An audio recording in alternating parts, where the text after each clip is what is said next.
ভোরে 6টার দিকে অবশ্যই কাঁদতেছিল আর বেগে বেগে নিঃশ্বাস নিচ্ছিল। তারপরে আমি করছি কি হয়েছে তোর, ওরকম কাঁদতেছিল রাত্রেও, আবার ওরকম করতেছি সাতটাও করে আদর আসছে।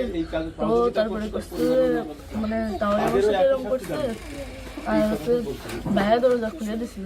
তো আমি করছি আমার এই ঘরের ভিতরে এরকম হলো, আমি তো কিছু টের পেলাম না। তো বুঝতে আমার ঘরের বাইরে।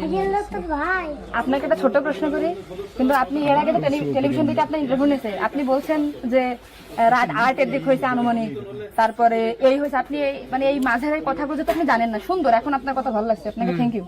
এই যে মাঝের যে কথা বলেন এগুলো আপনি কেন, মানে ভয়ে বলছেন নাকি ওদের বাঁচানোর জন্য বলছেন? আমার তো ভয় দেখানো হয়েছিল। মানে কথাগুলো যা বলছেন এটা কি আপনাকে শেখাই দিয়েছে নাকি আপনি নিজের থেকে বলছেন? তাহলে আপনি নিজের থেকে মাঝের যে কথাগুলো আপনি স্কিপ বলছেন, এটা তো আপনার বলা তো অন্যায় হয়েছে।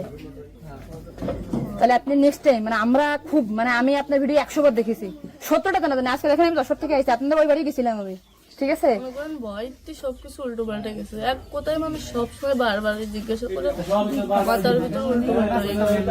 আচ্ছা ঠিক আছে আপু, শোনা, আপনি নেক্সট টাইম থেকে আপনি এই সঠিকটা, মানে এই যে ঘুমাইছিলেন সকালে এটা হয়েছে, আপনি এটা বলবেন। কিন্তু মাঝের কথাগুলো আপনার এক্সট্রা বলার দরকার নেই, বললে আমরা বিভ্রান্তি হয়ে যাই, ঠিক আছে? যাক, এখন বুঝলেন।